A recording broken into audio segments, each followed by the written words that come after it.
It's your boy Markio and your boy J Ski, and we're back at it again with another reaction, man. We got another special video for y'all boys. We got why Larry Bird was feared. So we're gonna get straight into this video, but make sure y'all like, comment, subscribe.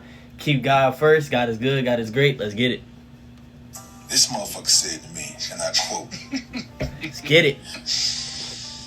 "Are you serious? You gonna put you on me now?" And that vision, how he saw everything. He saw the play development and his playmaking ability. There were players who could shoot, players who could pass, players who could read the game. Larry Bird could do all three better than almost anyone, and he wanted to beat you more than you wanted to win.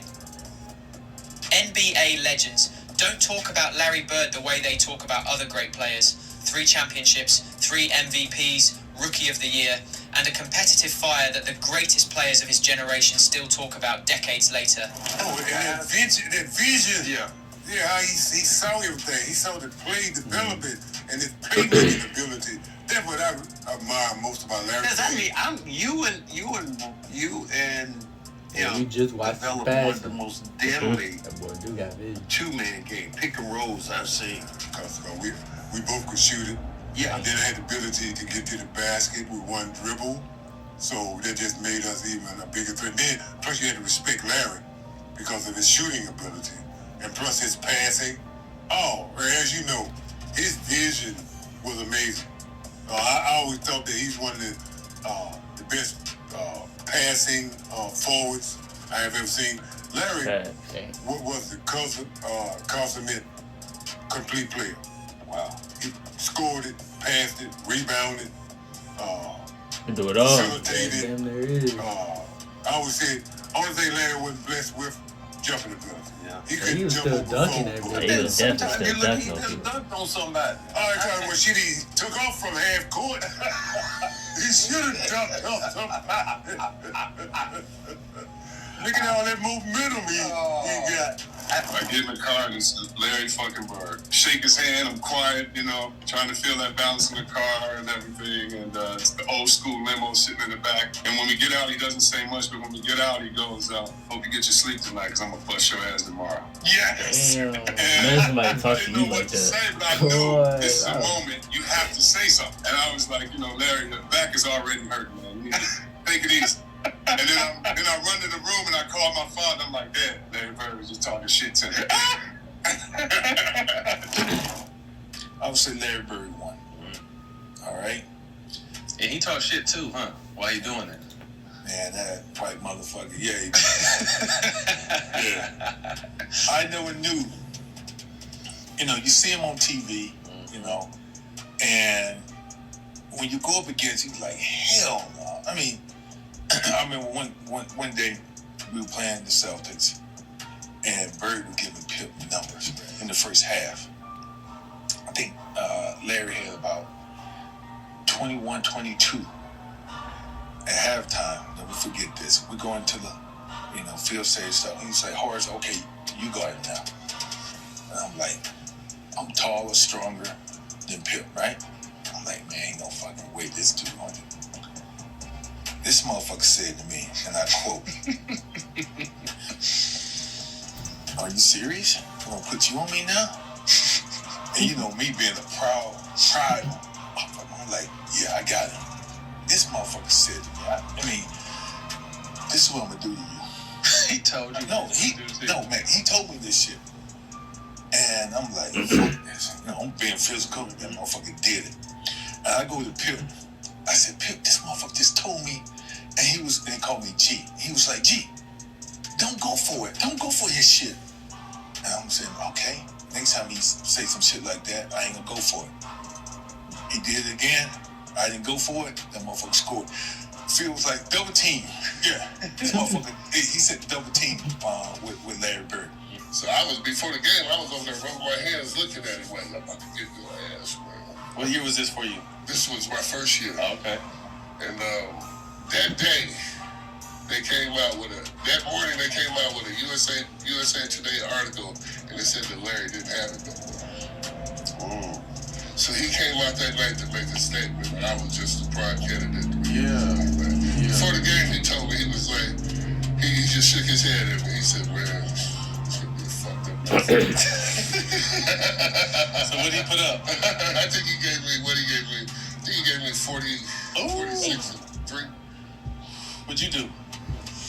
Well, I haven't found out, but I was on his ass. I'm gonna tell y'all this, man. I'm gonna tell you this, man. He was actually calling out bank shots. He would say, next time, bank shot left side. I'm gonna pump fake you. You better ask me to go for it.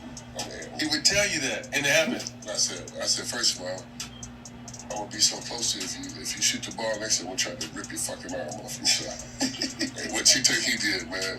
A quick pump fake, dog, and he go for that shit. He Got you. man, come on, man. Larry was. How cold was? I don't think. I guarded his ass so tough. I guarded his ass so tough that after the game, he came. He sent a little letter over there to me. He was like, I've had nobody play defense that hard on me. I love it. He go, I appreciate you playing out here. Then he was like, I got a little All-Star game. Why don't you come work out with me for the All-Star game, man? Dropped 40. Let me see that summer. I was like, shit, I bet everything. Play too, man. defense. So you guys became friends after that. Absolutely, To this man. day? Absolutely. So it went from him whooping my ass to him teaching me a few things. So I surely appreciate it. And that's the old NBA. That's how it used to be. That's how it's supposed to be. One point in that championship, in that first game, I'm running down the floor and he's going down, get ready to wear your ass out. So I'm like, what? Okay, I'll get in my best defensive stance. He comes down on this side and he comes off Robert Parrish. And I'm trailing him. Kareem's ready, and this is a play that we had talked about. He comes up, they throw Larry the ball, he catches it, he goes up in the air, and I'm right there. I'm about to push this right down your throat. Kareem jumps out, and our hands are up. And I don't know how this guy got that ball to Parrish, but he hits Parrish, and Parrish rolls in for a dunk, and he starts laughing. And he looks at me, I told you, motherfucker. And you know what? You just are humiliated by that, because it's like he says, he's gonna tell you what he's gonna do. Yeah. And he goes out and do it. Now, ranking Larry, would Larry be one of the greatest players ever to play? No doubt. Best of the best. Now, I say this often. Larry is seriously underrated, in my opinion. They should talk about Larry Bird, like they do Magic, like they do Jordan, Kareem, Russell, and Chamberlain. Larry's in that conversation. Moses. Yeah, he's the best of the best. He's at that table. And then the rest of us. Look, I got my experience with him right off the bat. I'm thinking you weren't here at that time. That was when we first got Larry. And I was averaging like 19. I'm just like, think I'm king shit over there. You was? Yeah, I was. Yeah, I tried to yesterday. But when they're bringing Larry coming in, I'm like, yeah, here we go. Great white hope. And we got on that floor about 5 minutes, 6 minutes. He started knocking down shots. I knocked down some shots. He knocked down some more shots. After that, I went to that locker room. The first black person I got to, I said, you know what? That fucking white guy can play. and then changed my opinion of stories, like everybody talking highly about that. It was just You Larry know had the you intent. don't even talk about himself. Slow. Yeah. He was slower, but mentally, he was so far ahead. He says to James Worthy, he says, you guys don't have to worry about it. I'm going to go right over there in that corner. He said, they're going to set a screen for me. We're taking the ball out. He said, I'm going to curl right over. And he's telling us to play. He's telling us to play before they even take it out. He said, I'm going to go right over to that corner, and I'm going to catch it, I'm going to shoot it, and I'm going to tie the game or win the game, whatever the case may be. They take the ball out, and I think it was either Danny or DJ. the late, great DJ. Yeah. Take the ball out, man curl right to the corner, caught the shot, shot a three, game over. It's like, are you effing kidding me? It's my Larry Bird story. Larry Bird played 13 seasons. His back gave out before his mind did. And when he walked away, the NBA felt the absence immediately. Not just the points, not just the championships, the standard.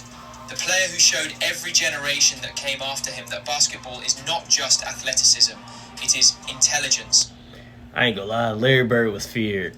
He's one of the greatest of all time, and we enjoy watching these videos of him, these stories. This man is crazy, ain't he? The GOAT.